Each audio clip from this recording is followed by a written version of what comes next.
Hello বন্ধুরা, good morning. তোমরা সবাই কেমন আছো? আমি তো খুব ভালো আছি।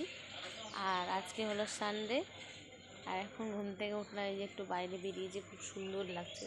আর এত ঘুমে যে চোখগুলো ফুলে গেছে আমার। তো চলো, এখন ব্রাশ করছি, ব্রাশ করে তারপরে সকালে ব্রেকফাস্ট করব। চলো, এইদিকে ফ্রেশ হয়ে চলে এসেছি, গরম জল তো খেয়ে নিয়েছি, এখন চা বানাবো। আর বাবু আজকে খাবে চিড়া কোলা, তাই জন্যই বানিয়ে রেখেছি ওর জন্য, মানে ওর খাওয়ারটা আগে রেডি করি, তারপরে আমাদেরটা। আর বর বাজার থেকে নিয়ে এসেছিলো গুড়, পাটালি গুড়, সেই গুড়টা দিয়ে চা খাওয়াবো। মানে চিনিটা বেশি খাওয়া হচ্ছে, বর বলছে চিনি খেলে তো বেশি ক্ষতি। আমিও তো জানি, কারণ তো আগে আমরা গুড় দিয়ে চা খেতাম, কিন্তু এখন গুড়টা ইদানিং ভালো পাওয়া যাচ্ছে না। তো বর্ষার সময় যে গুড়টা ভালো পেয়েছে তো নিয়ে এসছে, তাই এখন গুড় দিয়ে চা খাবো। আর বাবু এদিকে এসছে যে মা আমাকেও দাও, শুনেছে, তাই জন্য ওকে বলছি যে দাঁড়াও, চাকু দিয়ে কেটে দিয়ে দিচ্ছি। তা ওকে দিলাম একটু। আর এদিকে চা করবো। সকালবেলা কোনো দিন দুধ চা খাওয়া হয়, কোনো দিন লাল চা। প্রতিদিন আমি দুধ চা খাই না। দুধ চা খেলে একটু মানে ভালো লাগে না আমার, মানে বেশি ভালো লাগে না। মানে একদিন দুধ চা, একদিন লাল চা, এমনি করে অল্টারনেট করে খাই, কেন প্রতিদিন না। এদিকে দেখো চা হচ্ছে, আর বর বাজারে গেছিলো, মাটন নিয়ে এসছে। আমাদের দুজনে হয়ে যায় হাফ কিলো মাটন। আর বাবু তো সেরকম খায় না, ওই 2-1 পিস খায়, কারণ ও বাচ্চা তো খেতে পারে না বেশি ও। আর আমার বাবুকে দেখি, মানে ও চিকেন অত বেশি ভক্ত নয়, ওই বেশি একটু মাছটা বেশি পছন্দ করে, তাই। এদিকে দেখো আমি চাটা ছেঁকে নিচ্ছি, আর গুড়টা দেখছি ভালোই আছে, কারণ অন্যান্য গুড় চায়ে দিলে একটু ফেটে যায়, তো এই গুড়টা ভালোই পেয়েছি। তো বরকে বলছি যে গুড়টা ভালো পেয়েছো তুমি। এইদিকে চা করা হয়ে গেছে, চাটা নিয়ে যাব বরের কাছে। বড় দিকে পড়াশোনা করছে, কারণ এক্সাম বেশি দেরি নেই, তাই। আর বাবুকে দেখো কি দুরন্ত শুরু করেছে, মানে এমনি এভাবেই ওর বাবা যদি পড়ে, তাই জন্য ও ঘোড়ার মতো চেপে যাবে উপরে, দুষ্টুমি করবে প্রচুর। তো বলি বাবু সকালের টাইমেটা প্রচুর বিরক্ত করে, সকালের টাইমেটা কিছু করার নেই, বাচ্চা আছে, একা সামলাচ্ছি, একাই থাকছি, আর কি করব। এই তো দিন যাচ্ছে আমাদের, খুবই টেনশনের দিন। এইদিকে আমি দেখো বরকে বলছি যে, মানে ও বলছে যে বাজারে নিয়ে গেছিলো বাবুকে, তো তাল দেখেছে প্রচুর, মানে ওটাই বলছে যে তাল এখানে তো জেঠিদের বাড়িতে প্রচুর তাল, আর বাজারে দেখো তালগুলো কিনে পাওয়া যাচ্ছে। তো আমি বললাম যে দেখি ভাদ্র মাসে তো তালের বড়া খেতে হয়, তো দেখবো যদি বানাতে পারি। তো বর বলছে যে তুমি পারবে, সেই জন্মাষ্টমী তো সেরকম ভালো করোনি, তো এখন পারবে? তো আমি যে দেখি দুর্গা পুজোর সময় বাড়ি যাব, তো মাকে দেবো, মা বানিয়ে দেবে। আর না হয়তো কি মানে জেঠি তো দেই প্রতি বছরই, মানে জেঠি তো বানাতে থাকে যখন তখন, তো জেঠি আমাদের দিয়ে দেয়। আর দিদি বলেছিল তাল নিয়ে যেতে, তাই জন্য ভাবছি যে যদি যাই তাহলে দিদির জন্য নিয়ে যাব, কারণ ওখানে বলে প্রচুর দাম।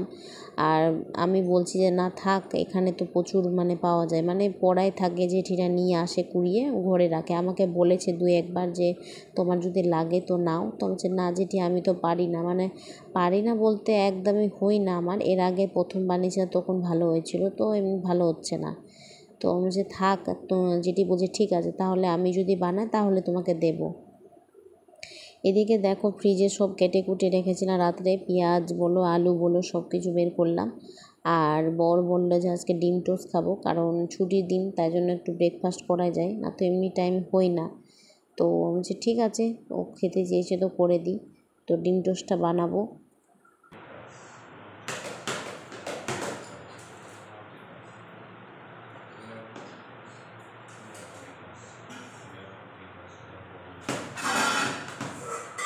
এদিকে দেখো 2টো ডিম নিয়ে চলে এসেছি, 2টো ডিম ফেটিয়ে দিব।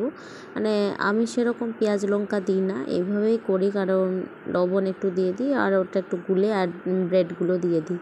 আমি ওই পেঁয়াজ লঙ্কা দিয়ে ওগুলো পছন্দ করি না, এমনি সিম্পল খাই। আর অনেক দিন বড় খাওয়া হচ্ছে, তাই মানে এর আগে মাঝে খেলাম, আর এই খাওয়া হচ্ছে। তো এটাকে গুলে দিয়ে ব্রেড দেব, কারণ সকালে একটু ভরা ভরা থাকবে পেটটা, তাই। সকালে তো সময় পাই না, ওই চা বিস্কিট কোনো সময়, আর রুটি খেয়ে থেকে যায়, আর এইসবই মনে আসে। চলো বন্ধুরা, ডিম টোস্ট বানাতে সাথে তোমাদের সাথে একটা কথা শেয়ার করতে চাই। বিয়ের প্রথম যখন আমার বিয়ে হয়, তখন সকালে ব্রেকফাস্ট বলতে বর আমাকে পাউরুটি আর ব্রেড নিয়ে আসতো বাজার থেকে, মানে ওর ভাইকে বলতো যে নিয়ে আসতে, তো নিয়ে আসতো দুটো ব্রেড নিয়ে আসতো, মানে বড় বড় প্যাকেটগুলো। তো সকালে ওই যে ওগুলোই বাটার দিয়ে মানে কড়াই একটু গরম করে সেঁক দিয়ে আমি শ্বশুর শাশুড়ি সবাইকে দিতাম। তো একদিন আমার শ্বশুর এগুলো খেয়েছিল, তো শ্বশুরে 2-1 দিন খাওয়ার পর গ্যাস হয়ে গেছিলো। তো আমাকে কথাও শুনিয়েছিল যে এগুলো কি বানাও সকালে, হ্যান ত্যান, আমার গ্যাস হয়ে যায়, এগুলো আমার রুচি না, ভালো লাগে না, তো ওদের জন্য দিতাম না। একদিন আমার সকালে খুব ইচ্ছে করলো যে ডিম টোস্ট খাবো। তো আমি বরকে বললাম, বউকে বলেনি।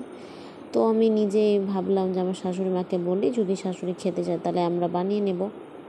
আর শ্বশুর বাবা তো এগুলো সকালে খায় না। তো আমার শাশুড়িকে বললাম যে মা, আমি তো ডিম টোস্ট খেতে ইচ্ছা করছে, তাহলে আপনি ডিম নিয়ে আসেন দোকান থেকে, ওদের বাড়ির নিজস্ব দোকান। তো উনি বলেন যে ও বুঝতে পারেনি ডিম টোস্ট বানানোর কথা, তো ও অন্য কিছু বলেছে তো আমাকে, যে হ্যাঁ কাজ পাও না সকালে, এগুলো হ্যান বানাতে থাকো। তো শুনে খুব খারাপ লেগেছিলো, তার কিছু বলেনি। তারপরে ছেড়ে দিয়েছিলাম ব্রেড খাওয়া, আর বড়কে বারণ করে দিয়েছিলাম যে না, এগুলো আনো না বাড়িতে, আর বানাবো না, সকালে এমনি নর্মাল চা বিস্কিট খাবো এগুলোই। তো এটাই মনে পড়ে, যখন তখন কিছু বানায় খায়, তো তখন এগুলো কথা মনে পড়ে যে একদিন এগুলো কথা বানানোর জন্য, খাওয়ার জন্য কত কি শুনতে হয়েছিল আমার। কিন্তু এখন নিজের স্বাধীন মতন নিজের ইচ্ছায় যে পারি সেটাই খেতে পারি, এটাই। এদিকে দেখো ডিম টোস্টটা হয়ে গেল, ভালো করে বানিয়ে নিয়েছি পুরা করে, অনেকটাই বানিয়েছিলাম, মানে যেন পেট ভরা থাকে, মানে দুপুর দিকে একটু পেট ভরা থাকে। তারপর তো রান্না তো দেরি লাগবে, কারণ মাটন করবো, মাটনটা করতে দেরি লাগে, তাই। এদিকে ব্রেডটা হয়ে গেল। তারপরে দেখো আমি ভাবলাম যে বেগুন ভাজা করে নিই, কারণ বেগুনগুলো ছুলে রেখেছি, বেগুনগুলো কেটে ভাজা করে দেবো, কারণ ওইদিকে আমরা ডিম টোস্টটা খাবো, এদিকে বেগুন ভাজাটা হালকা আঁচে হবে, কারণ বেলা তো অনেকটাই হয়ে গেছে, 10টা হয়ে গেছে, তার জন্য ভাবছি যে ঝটপট করি। আর মাটনটা তাড়াতাড়ি তো হয় না, এখন ভালো করে কষাবো, আবার প্রেশারে দেবো, তাই দেরি লাগবে। তাই আগে যে বেগুন ভাজাটা করে নিলাম। এদিকে সকালে ব্রেকফাস্ট হয়ে গেছে, তারপরে চলে এলাম, এই যে আলু আর পেঁপে কেটে রেখেছি, কারণ মাটনে পেঁপে দিয়ে মাটনটা খেতে ভালো লাগে, তাই পেঁপে দেব। তো আলাদা করে নিয়েছি, ছুলে নিয়েছিলাম তাই। তো পেঁয়াজটা ধুয়ে কেটে নেব। তো পেঁয়াজ কাটার আগে তাই জন্য এগুলো সব আলাদা করলাম, যে আগে ধুয়ে পরিষ্কার করে নেব, তারপরে না হয় ছুলে তারপরে রান্নাটা বসাবো। আর আমাদের বেগুন ভাজাটা কমপ্লিট হয়ে গেছে, হালকা আছে, তো বেগুন ভাজাটা এখন অফ করে রেখেছি, তাই জন্য ভাবছি যে আগে কেটে কুটে রেখে দিই। এদিকে দেখো পেঁয়াজটা ছুলে নিচ্ছি এই বোর্ডটা নিয়ে আমার অনেক সুবিধে হয়েছে। আমি জানো আগে পেঁয়াজ কাটতে একদমই পারতাম না, কিন্তু এখন সবই শিখে গেছি, কারণ হয় না, সংসার হয়ে গেলে একটা মেয়ে সব শিখে নিতে হয়, তাই জন্য সব শিখে গেছি। কোনো দিনও চাকুতে পেঁয়াজ কাটেনি, কোনো দিনও আমি বটিতে কিছুই কাটেনি, কোনো দিনও না, এই চাকু বটি থেকে দূরে। আর এইসব কাজ আমি কোনো দিনও করি না, কিন্তু করেছি ঘর গোছানো এইসবই করতাম আগে, কিন্তু এইসব কোনো দিনও করিনি। তো এখন সব শিখে গেছি আস্তে আস্তে, আর সবই পারি, একা হাতে সবই পারি। বড় একটু মাঝে মধ্যে হেল্প করে, আমি নিজে সবই পারি। তো দেখো পেঁয়াজ কাটা হয়ে গেছে, বড়টা একটু মুছে রাখলাম, কারণ কাঠের তো একটু একটু করে মানে হয়ে যাচ্ছে, সাদা সাদা হয়ে যাচ্ছে, মাঝে মধ্যে রোদ খাওয়াতে হচ্ছে। তো পেঁয়াজ কেটে নিয়েছি, তারপরে ঝটপট করে রান্নাটা বসিয়ে দেব। আর ওদিকে ছেলে আর বর বলছে যে তাড়াতাড়ি মাটনটা করো, খাবো। কারণ যেদিন মাটন হলে আমার বরের খুব ইচ্ছে, মানে খিদাটা তাড়াতাড়ি পেয়ে যায়, ওর খিদা পায়নি তবুও মানে ইচ্ছে হয় না যে মাটন খেলে তাড়াতাড়ি খিদা পেয়ে যায়। তো এদিকে রান্নাটা বসাবো, তার আগে ভাবছি তেজপাতা বার করবো, তেজপাতাও দিই মাটনে। এদিকে বেগুন ভাজাটা হয়ে গেছে, তাই ওকে নামিয়ে নেব। নামিয়ে নিয়ে তাড়াতাড়ি করে মানে রান্নাটা পরে বসাবো ভাবছি, তার আগে বাবুর খিচুড়িটা করে নেব, কারণ এগুলো করে নিলে তারপরে মাটনটা ধোবো, কারণ মাটনে তো প্রচুর তেল থাকে, তো এই যে রান্না করার সময় সব হাতে টাতে লাগবে, তাই জন্য তো ভাবলাম যে আগে বাবুর খিচুড়ি আগে, তারপরে এইসব রান্না করব। তো ওর খিচুড়িটা বসাবো।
এদিকে দেখো আলুগুলো একটু বেশি হয়ে গেছিলো, কারণ পেঁপে দিব আলু দিব, তাই তো আলু দুটো মতন তুলে রাখলাম, কারণ বেশি দিলে আবার ভালো লাগে না, তাই জন্য পেঁপেও দেবো, তো আলু দুটো কমই দেবো।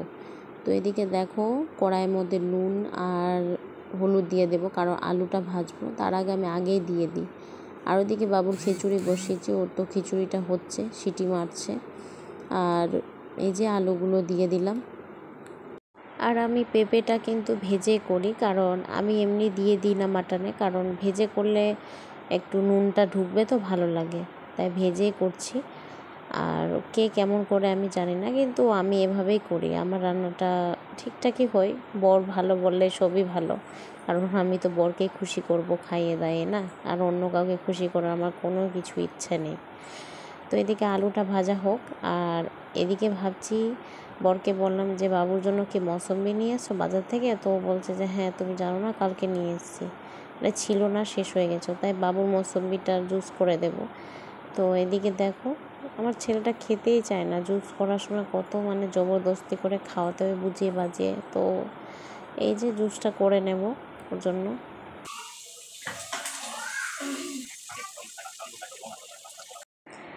এই যে জুস করা হয়ে গেছে, ছেলেকে এই যে জুসটা খাইয়ে দেব। তো জুস খাচ্ছে, আর দেখতে পাচ্ছ এত টাইট জামা পরেছে, জামাটা ওর যেন 1 বছরের জামা, এখনও হই না, তবুও টেনে টুনে ও পরবেই জামাটা, মানে জেদ। সকালে উঠে অনেক কিছুর বায়না, মানে জামা বাজনা এসবই। আর বাবুর চুলটা অনেক বড় হয়ে গেছে, ভাবছি কাটাবো, কিন্তু ভাদ্র মাস হয়ে গেছে, মা বলছে এখন কাটাতে নেই, তাই জন্য এখন কাটাবো না, ভাদ্র মাসে পরে কাটাবো। আর আমাকে বলছে যে এই যে গণেশ পুজো হয়েছে এখানে, গণেশ পুজোর অনেক কিছু দেখেছে, ওটাই বলছে যে মা ওখানে গণেশ পুজোর লাড্ডু ছিল, ইঁদুর ছিল, অনেক কিছু, এগুলোই বলছে জোরে জোরে, আমাকে শোনাচ্ছে, জুস খাচ্ছে, আর আমি এগুলো জিজ্ঞেস করছি, কারণ এগুলো মুহূর্ত সব ক্যামেরা বন্দি করে রাখছি। এদিকে দেখো ছেলেকে তো জুস খাইয়ে চলে এলাম, এই যে দেখো আলুগুলো হয়ে গেছে, তাই আলুগুলো নামিয়ে নেব। আলু আর পেঁপে ভালো করে একটু কড়া কড়া করে ভেজে নিয়েছি, তো এই যে ভেজে নিয়ে নামিয়ে দেব। তারপরে দেখো পেঁয়াজ আর তেজপাতাটা দিয়ে দেব, কারণ এগুলো দিয়ে দিব, তারপরে ভাজাভুজি করব। তো এগুলো সব দিয়ে দিলাম। আর বন্ধুরা আমার ভিডিওটা এখানেই শেষ করব, কারণ ভিডিওটা অনেক বড় হয়ে গেছে, আবার আসবো নেক্সট ভিডিও নিয়ে, কারণ এই রান্নার ভিডিওটা আবার নেক্সট পার্টে দেখাবো, কারণ অনেকটাই বড় হয়ে গেছে, প্রায় 13 মিনিটের ভিডিও হয়ে গেছে। তাই চলো বন্ধুরা আমার ভিডিওটা এখানে শেষ করছি, যদি ভিডিওটি ভালো লাগে please like and share subscribe করে দিবে। Bye bye.